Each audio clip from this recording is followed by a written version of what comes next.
Hello everybody, I'm your host Hywel Curtis and I'd like to welcome you to The Space Industry by SatSearch, where we share stories about the companies taking us into orbit.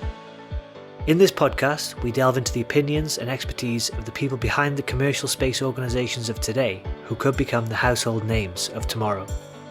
Before we get started with the episode, remember you can find out more information about the suppliers, products and innovations that are mentioned in this discussion on the global marketplace for space at satsearch.com. Hello everybody and welcome to today's episode of the Space Industry Podcast by SatSearch. I'm joined today by Dan Wright, the CEO of Armada, and we're going to be talking about the company's work on Edge AI, which is emerging as a really important topic in the industry as this RF spectrum is becoming constrained, as we're seeing larger satellites handling more data with maybe optical communication systems, maybe larger aperture Earth observation systems, and of course then satellite broadband and other comm systems that we might need. There's a need to deal with increasing volumes of data effectively, efficiently, and give satellite mission designers more options in orbit. So we're going to discuss different aspects of that with Dan today, pick his brain a little bit on this topic, and also the company's work with Starlink. So really excited to get into this conversation today. Dan, great to have you here. Thank you very much for being with us on the Space Industry Podcast. I wondered if you could first set the scene a little bit for our listeners by giving us a bit of an overview of yourself, your work, and introduce Armada for those who may not have heard of the company. Yeah, great to be with you. Thanks for having me on. My name is Dan Wright. I am the co-founder and CEO of Armada and have been an entrepreneur most of my career. I was previously the COO of a company called App Dynamics, which did application performance management, and joined that company right as it was coming out of stealth mode. So everybody was still in one room in San Francisco, and then we ended up building it into a much larger company, and then ended up being bought by Cisco a couple of days before our almost IPO in 2017. And then I was a CEO of a no-code AI company called Data Robot, and that was where I really first started to think about all of the data that could be processed and value that could be created in some of the more remote operational environments that most AI companies frankly hadn't touched in any real way, given the advancements with Starlink and connectivity, but also with large and multimodal models, and then the sort of proliferation of IoT as the cost of cameras and sensors and drones has gone down so much in the last few years. Yeah, could you explain a bit about what Armada does today? Yeah, so we are a full stack edge computing company. And for those who aren't familiar with edge computing, what that means is that we are processing the data locally at the source, at the edge, versus having to send all the data back to some remote data center and process it or store it there. And that is not a new idea. That idea has been around for quite some time. However, the trends that I was mentioning have really given it new life, I think, in terms of what is possible now at the edge, and also just the need for edge computing as people are looking to apply things like large language models to massive data sets that are being generated at the edge. And so our focus is to bring the data center to the data versus the other way around, wherever that may be, as and when needed, as a service, process the data locally, and then we use Starlink as backhaul to send the data back to the cloud or to any other location. Got it. Fantastic. Yeah, I think you can see a little bit the thread of your career, if you don't mind me saying, with the optimization of apps and no-code AI. There's a common thread there of wanting to help people do more with data where they need it, when they need it. And I think Armada is a natural evolution there. So very interesting.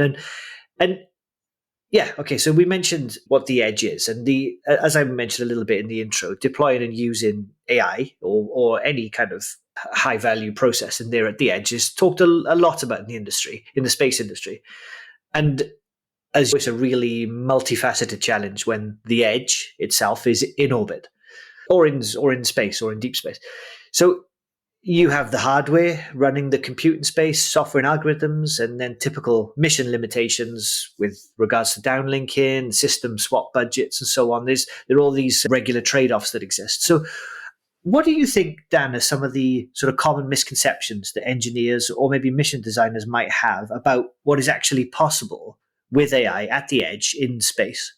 Yeah, I think people, they don't think big enough when it comes to AI in space. And Right. I mean that in the sense of most people up until recently would dismiss the idea of AI in space. And the main reason for that is it's like, how do I get the compute, let alone the AI, into space? But as things have changed dramatically in space in the last few years, and now with Starlink and Starship and just the launch capabilities that they have today, that is inevitable. It's inevitable that you will have compute in space, and then it's also inevitable that we're going to be generating massive amounts of data in space. And so really the only way to solve some of the most important problems that we're going to need to solve is AI in space. And when you think about different use cases, it's very broad in terms of what is possible, and not only possible, but imperative. So as one example, we are going to want compute on space stations. We are going to want compute on, if we have hotels in space or bases in space, military bases. Like there's been a lot of talk about the moon, right? And so all of that is going to require large amounts of compute. We're also going to be generating massive amounts of data as we do more in space. And again, there will be the ability to process that. And then you think about like specific use cases. I don't know if you saw Elon's recent talk where he was talking about colonizing Mars and the 20-year voyage ahead to make that happen. But if you look at all the things that he said that were required to make that happen, it was things like raw materials, right? We need mining. And I think he actually even called out specifically infrastructure. And there's use cases today, but they're going to increase exponentially, I would say, between now and then.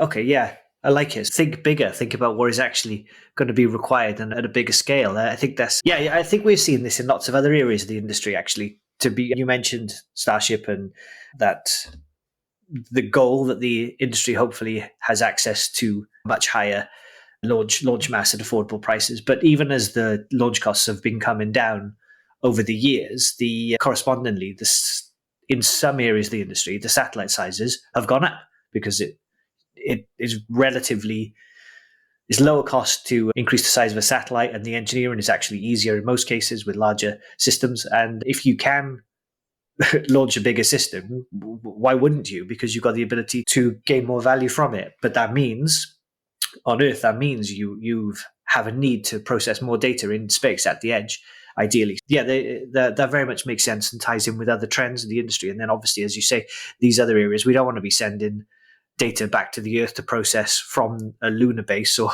let alone a Martian base if it's required. Yeah, I think that's brilliant. So I wondered, to help illustrate the benefits a little bit more, if you could share a couple of examples or specific use cases of edge AI in space, which space engineers might be able to draw some inspiration from. Yeah, the main thing to keep in mind with the edge, as opposed to just traditional or more centralized compute, more centralized AI, is that one of the biggest benefits you get is reducing latency, right? If you have to transmit data thousands of miles to some remote data center, then you're never going to get to real time, let alone anything predictive. And increasingly with things like generative AI, what you're looking to do is automate tasks or augment and streamline tasks that a human would otherwise have to do manually. And the prime example everybody uses for this is ChatGPT. And I think that was really when generative AI first became part of the overall consciousness of sort of normal society, where they said, okay, I can take things like customer support or something as simple as just asking a normal question that I would not otherwise have to research. and I can just get an answer. It just helps me do a task better than I could and faster than I could do it before, right? But all of the utility lies in the fact that you can get that with no latency, right? And so that is really what is magical about the edge. Is like you can go from having massive amounts of latency where you can't even get any sort of real-time intelligence for making better decisions to actually going to predictive AI, and then also things like generative AI that just make your life much easier, help you to do tasks in a much more streamlined way. And so just to give a couple of examples of that, I like to think about the sort of furthest out type of case, and then you can work backwards from that. But just to go back to the thing that we were talking about a little bit earlier with colonizing Mars and mining, that's going to be something that's going to be needed. You would probably want to automate as much of that as possible, particularly given the sort of hostile environment there. You wouldn't want humans to be doing that work. It's extremely dangerous to do on Earth, let alone in that kind of environment on Mars. And so to do that, to actually automate that, it's going to require massive amount of data being processed all the time, to whether it's robots or just predicting maintenance that's required for equipment. All of that is going to be done with data, and all of it is going to be done at the edge. So that's the furthest out type of example. But there's also like much more immediate, simpler examples. One is in defense, right? You think about some of the things that have been in the news with China looking to potentially have a base on the moon. And a lot of people are very concerned about that in Washington. And we're thinking maybe we need to do that in the US and our allies. And so that is a more immediate thing, which probably won't happen this year, but certainly over the next, I'd say 5 to 10 years, there probably will be data centers on space or on the moon, I'm sorry. And then there's a lot of other interesting use cases that maybe even more things like just processing data on Starship. Like we haven't yet talked about that, but that's certainly probably going to be a need. Or just things like using the compute to detect space junk and have some sort of associated with that. So there's lots of different use cases. But again, it's interesting that I think most people haven't actually spent the time thinking about it. And I think a lot of that has to do with the fact that these launch capabilities have just evolved and improved so fast. And it's amazing what's been done. Yeah, absolutely. So, yeah, that's great. I think, the reduction in latency is obviously a key thing. And there's innumerable examples you can imagine where that's important. I think, you're definitely right that the introduction of ChatGPT into the general public consciousness was certainly a bit of a watershed for people with the understanding of AI. And interestingly, I remember reading some research that the very short delay you have when you ask ChatGPT a question resulted in a better experience for people than an immediate answer. So I think even in cases they were putting that in, because people like to think that the system is thinking. But that's because it's a knowledge-based system, right? That's completely different to you tasking an in-orbit servicing robot or something to do something now, or docking to autonomous vehicles in space. You want to give it a command that it follows immediately, or ideally it gives itself the command based on the sensors and autonomous program it's running. So I absolutely, completely understand the reduction in latency is so important and very difficult because of the distances we're talking about and line of sight and all sorts of other things. So this is really interesting. I think looking at the possibilities that might be where edge AI is required in these big, huge projects that you've touched on, that you've mentioned, should help people see that scale that down to your use case, to your application, to your mission profile, your constellation requirements, whatever it is. And the capabilities are coming or are here. So just, look at what you can do there. Example I like to give, and you talked a little bit about the common thread throughout my career. If you look at the common thread, it's all around data, like using data to help people.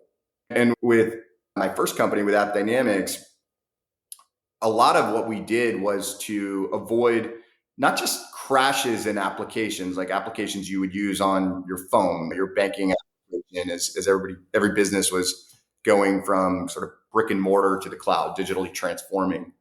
But the interesting thing is a lot of it was around avoiding slowness. because people, we're impatient by nature and we've become increasingly impatient over time. And so when you think about the utility of different applications, it all comes down to them being immediate, real time. And then when you think about not just utility, but then productivity, I'll go back to the mining example, or if you think about on a sort of terrestrial use case, big oil rig in the middle of the ocean, you need to, over time, be able to automate a lot of the processes that occur in that mine or on that rig. But if you have latency, then it really decreases the overall production, the output, and that has real implications in terms of massive amounts of dollars and also just our progress as a species. And that's where I say the latency really is the heart of everything that we're focused on, reducing that. I mean, you mentioned the predictive element as well. This is going to be a really fascinating area because obviously for terrestrial applications, we have the benefit of data. We can collect the data and do experiments much more cheaply. For us to test a mining system on the Martian surface and to collect enough data to be able to even think about having some element of predictive operations is going to that's a huge challenge in itself. So it's going to be really interesting to see what happens here and what companies do. Yeah, I think it is an exciting time in technology in general, and it is an exciting time in space in particular with the increased launch capabilities, but also just the sort of impact of things like Starlink and just increasing the awareness of things that are now possible in space. And if you think about, I'll just give Starlink as an example because we work very closely with them. But it really wasn't even in existence a few years ago. And now there's over 6,000 satellites in orbit and they're licensed for double that. And then again, the launch capabilities increase. So that's going even faster. And then on top of that, you have things like lasers that allow the satellites to share bandwidth across the entire network in a way that just increases performance. So when you think about all of that having happened, and by the way, Starlink started as a consumer product and then became an enterprise product, which is where we spend a lot of time working with them in the enterprise. It's amazing to think about that happening in a few years. And along with, I think, ChatGPT, the same way that happened with AI, this has happened with space. You combine those two things with what's happening with IoT and the cost of cameras and sensors and drones going down 10x in the last 5 years.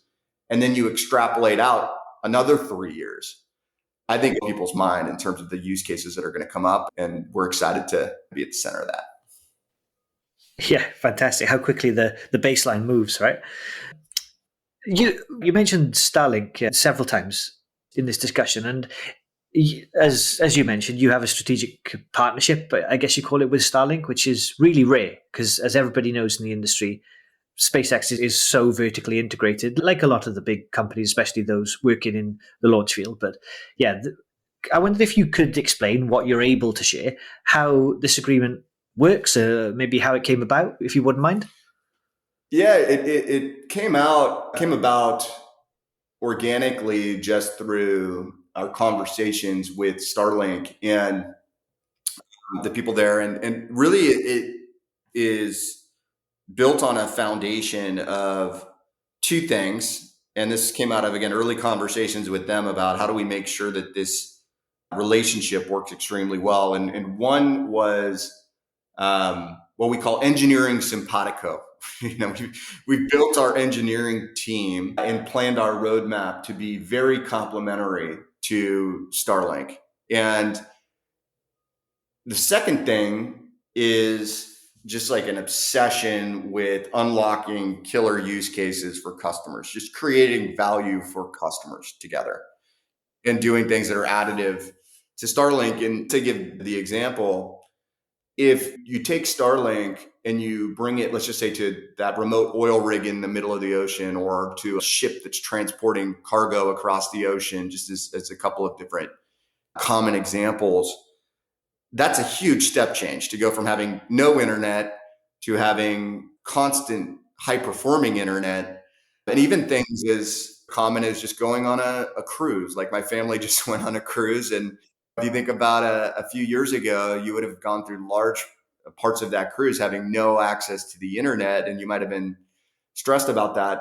No more. Like now it's just an add-on that people can opt into. I want Starlink on my cruise and you're good to go. And that can even be, there's Starlink in Antarctica now. So if you think about that and then you start to really zone in on these use cases that are high impact, that really matter, there's an endless number of them, but they require you to build technology on top of Starlink that complements it. And that's really been our focus. I mentioned these modular data centers that we have called galleons.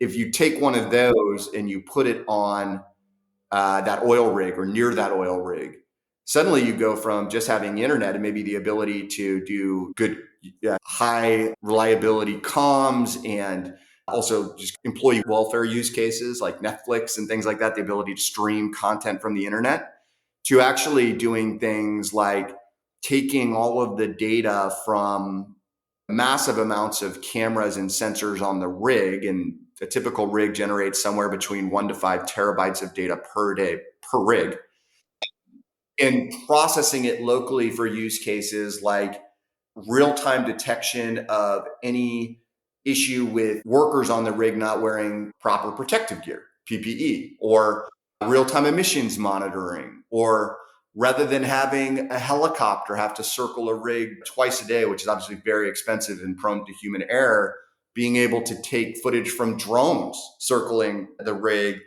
processing that in real time, and then telling you if there's, for example, a maintenance issue or a safety issue. So that's what I say, unlocking killer use cases. All of that is made possible by Starlink, but then by adding some additional technological capability, you can unlock a lot more value for a customer. And so that's the foundation of our partnership. And with those two sort of pillars, we've been able to grow together. And I think that we'll continue to grow together for a really long time. Oh, that's fantastic. Thank you, Dan. That's great that you were candid with us to share that information. Now, on the podcast, we feature a lot of suppliers at all different levels of the supply chain. And I know we have a lot of engineers in space companies listening to us. So I wondered if you wouldn't mind if you could share some lessons you've maybe learned acting as a supplier to a major high volume constellation manufacturer in this way, because for many of these companies, that is a key objective. And you already said that you developed, for example, your engineering team and process to be very complementary to what Starlink does. But is there anything else that you maybe could help the suppliers out there with? Yeah, I think it's any other relationship, right? Like you need to spend time on it. I think people tend to spread themselves too thin and try to do too many things sometimes. And especially for an earlier stage startup company like us, a lot of success comes down to focus. And so we've been really focused on building both a team and technology that complements Starlink from literally the beginning of the company in a way that I think a lot of other companies aren't. And it doesn't mean that we don't do other things. Like some customers, they want to use multiple types of connectivity. So the way our system works, you can use it with Starlink, you can use it with other satellite ISPs, you can use it with public or private 5G or 4G connection. And if there's fiber available, you can use that. And then we help customers optimize for what they're trying to do in different use cases. But Starlink has been a big focus because, as you said, they are the dominant player and they also just are really expanding incredibly fast. I think they just went into the 101st country now. And again, you look back at how that has grown over the course of a few years, they're moving extremely fast. And so for you to actually be able to not only keep pace, but also to build on top of that, you have to move extremely fast, which again requires focus. And so that's the main point of advice I would make is like focus on it. If you really want that, develop, high value use cases that are additive to what Starlink is doing now and adding value for customers. And then a lot of things take care of itself from there. Brilliant. Yeah. Thoroughly agree. So thank you, Dan. That's great. We've covered sort of all the technical topics and the business related topics that I wanted to ask you about today, Dan. So that's fantastic. I'd wondered just to finish if we could circle back to some of the things you touched on earlier with regards to the future of the industry and the space industry, and maybe take a stab at saying what do you think might be the things over the next, 5 to 10 years that excite you the most about the industry and relating to Armada's work or not, if you want to just discuss the step changes or inflection points you're expecting to experience in the coming years. Yeah, one thing I'm just excited about is the amount of focus on space. If you think about, again, how has that changed over the last just few years? It's pretty amazing. And SpaceX is obviously a big catalyst for that. And they are far from an overnight success. If you talk to the folks there, back in 2002, SpaceX did not seem like a slam dunk, but they've just stayed at it and just, again, moved so fast. And now they've really opened people's eyes to what's possible. And so I think one thing that just excites me is just this focus on it. And I think that when, as a society, we are focused on something, especially given other advancements, like advancements in it, there's just going to be a tremendous amount of progress. I think that will involve lots of different areas. One area that I think is pretty interesting is just recreation, right? There's people that are now looking to go up to space, and there's more options for that than there's ever been. And I think that will continue to be something that evolves very quickly. You have companies like Varda, which is a really cool company that's also backed by Founders Fund, one of our investors, and they're looking to manufacture drugs in space. And then you have companies that are looking to, again, like we were talking about, help the US and its allies build bases on space. And then you're going to need to think about compute in space, and people have talked about hotels in space. And so I think it's just really interesting to see how all of these different areas where, again, if you take a step back, we weren't even talking about any of these use cases. And if you would have even brought them up, people would have thought you were out of your mind just a few years ago. Now people are talking about them, but they're also happening. The example, the first one that I was talking about with people going up to space, that is no longer just an idea, that is happening. And that's become increasingly accessible as we look out over the next few years, where, pretty soon you won't need to be one of the wealthiest individuals in the world to get up there. It'll be available to the masses. And I think that will, again, accelerate this increase in consciousness just about the importance and the possibilities of space, just like ChatGPT did for AI for the whole world. Fantastic. Thank you, Dan. I think that's a great place for us to wrap up today. Thank you very much for sharing all these insights and your experiences working in this area, experiences with Starlink and what Armada's working on today. So really appreciate it. Thank you. Thank you. It's great being with you. Fantastic. And thank you to all our listeners out there as well for spending time with us today on the Space Industry Podcast. I hope you enjoyed this discussion with Dan, and we'll include some links to places in the show notes where you can find more information about Armada and about Armada's work today. And as always, please let us know if you like the podcast. Do give us a rating and review on your favorite player. It really helps us spread the show. Please stay tuned for more episodes of the Space Industry Podcast soon, where we'll tell you more stories about the companies taking us all into orbit. Thank you.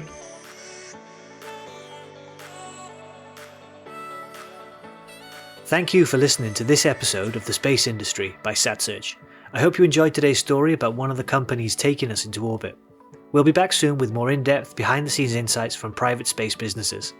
In the meantime, you can go to satsearch.com for more information on the space industry today, or find us on social media if you have any questions or comments. To stay up to date, please subscribe to our weekly newsletter, and you can also get each podcast on demand on iTunes, Spotify, the Google Play Store, or whichever podcast service you typically use.